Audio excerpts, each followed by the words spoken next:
नाशिक दौऱ्यावर असताना आमदार रोहित पवार यांनी खासदार भास्कर भगरे आणि सुनील भुसारा यांच्यासोबत रिक्षातून प्रवास केला. रामकालपथ प्रकल्पामुळे परिसरात सुरू असलेल्या कामाचा प्रत्यक्ष अनुभव घेण्यासाठी त्यांनी हा रिक्षाचा प्रवास केला. यावेळी स्थानिक परिस्थितीची सुद्धा त्यांनी पाहणी केली. दरम्यान नाशिकमधील रस्त्यांच्या कामावर रोहित पवार यांनी टीका करत यामागे भ्रष्टाचार आहे, सत्ताधाऱ्यांचा मलिदा घालण्याचा प्रयत्न आहे असा आरोप देखील केलाय. मंदिरात रिक्षाने आज प्रवास केलाय नाशिकमध्ये. बघा, नाशिकमध्ये परिस्थिती काय झाली आहे की इथले सगळे रस्ते खोदले आणि कशासाठी खोदले तर रस्ते चांगले होण्यासाठी खोदले. काही काही तर चांगले असणारे रस्तेसुद्धा खोदले, पण चांगलं करण्याच्या नादात या रस्त्याच्या खोदण्यापाठीमागे एक भ्रष्टाचार आहे, मलिदा खाण्याचा प्रयत्न सत्ताधाऱ्यांचा आहे असं आमचं ठाम त्याच्यामध्ये मत आहे. कुठेच नियोजन, कुठेही खोदलंय. सामान्य लोकांना खूप मोठी अडचण झालेली आहे. आज जर चुकून पाऊस आला तर लोकांना येणं जाणंसुद्धा अडचणीचं तिथं ठरणार आहे. आता याच्यामागे काय भ्रष्टाचार, कशा पद्धतीने भ्रष्टाचार केला पुढच्या काही दिवसांमध्ये मी बोलणारच आहे. त्यामुळे प्रभू श्रीरामांचं समोर नतमस्तक होत असताना या बलाढ्य शक्तीच्या विरोधात जे सामान्य लोकांना अडचणीत आणत आहेत त्यांच्या या नेत्यांच्या विरोधात लढत असताना आम्हाला शक्ती देऊ अशी प्रार्थना आम्ही सर्वांनी इथं केलेली आहे. आपण आज दिवसभरात दुसरी माळ घालून घातली, सकाळी कांद्याची आणि येथे मंदिरात दर्शन घेतल्यानंतर आशीर्वाद म्हणून फुलांची माळ.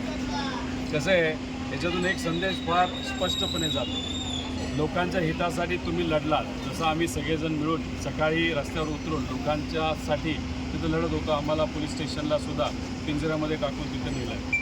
आणि मग त्यावेळेस आमच्या गळ्यामध्ये कांद्याची माळ, म्हणजे शेतकऱ्यांनी आणि सामान्य लोकांनी कष्ट केलेल्या ज्या काही गोष्टी असतात त्या कष्टाचं एक प्रतीक म्हणून ती माळ होती. त्यांच्यासाठी लढलो. काही प्रमाणात यश आलं आणि यश आल्यानंतर प्रभू श्रीरामांचं दर्शन घेण्यासाठी आल्यानंतर त्यांच्या चरणी अर्पण केलेली एक फुलाची हाळ ही आमच्या गळ्यामध्ये घातल्यात आली. त्याचा अर्थ माणुसकीसाठी तुम्ही लढलात तर प्रभू श्रीराम असतील आणि सगळेच देव आणि सर्व ईश्वरी ताकद आणि अध्यात्म हे आपल्याबरोबर असतं हे कुठे सिद्ध होतं. पण देवापुढे हात जोडले, नमस्कार केला, डोळे मिटले होते, काय मागितलं? यंदा पाऊस येणार नाही असं सांगण्यात येतं. त्यामुळे प्रभूंच्या पुढे नतमस्तक होऊन त्यांना विनंती केली, प्रार्थना केली की जे काय अंदाज काढलेत पावसाचे ते सगळे खोटे ठरू दे. खूप मोठ्या प्रमाणात पाऊस येऊ दे. आमच्या शेतकऱ्याला, आमच्या मजुराला, ग्रामीण भागातल्या लोकांना न्याय दे. त्याच्याचबरोबर जे काही युवा आहेत, शहरी भाग, ग्रामीण भाग, बेरोजगारी मोठ्या प्रमाणात वाढते ती कुठेतरी कमी होऊ दे आणि महिलांवरचे अत्याचार संपू दे. आणि ही जी बलाढ्य शक्ती पुढे आहे आर्थिक दृष्टिकोनातून ED, CBI ह्या सगळ्या गोष्टी करून आमचा आवाज, मीडियाचा आवाज दाबण्याचा जे लोक प्रयत्न करत आहे या बलाढ्य शक्तीच्या विरोधात लढण्याची आम्हाला शक्ती देऊ अशी मी प्रभूंच्या चरणी प्रार्थना केलेली आहे. दादा, ह्या मंदिराची एक दादांची आठवण आहे. विधानसभेच्या अगोदर अजितदादा मंदिरात आले होते. कपिल, एक ती आठवण काय आहे, दादांच्या बाबतीत जर बोलायचं पवारसाहेब पण आणि दादांनी सुद्धा बऱ्याच विकास आराखड्याच्या माध्यमातून बरेच जे काही प्रमुख देवस्थान आहे विकास आराखडा करत असताना प्रामुख्याने फायनान्स मिनिस्टर म्हणून त्यांनी खूप मनापासून तिथं लक्ष दिलेलं आहे. हा जो आराखडा इथं मान्य आहे तो सुद्धा अजितदादांच्या फायनान्स मिनिस्टरच्या काळामध्ये तिथं झालेला आहे. त्यामुळे दादा फक्त नाही तर पवार परिवार हे कधी दिखावा करत नाही.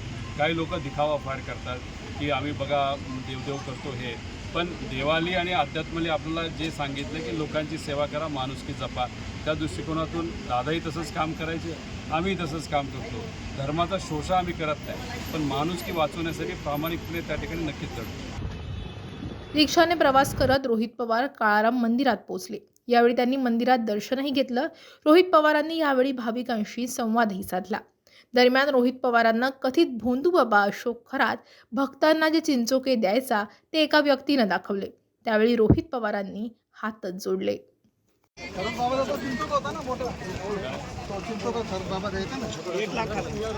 मोठा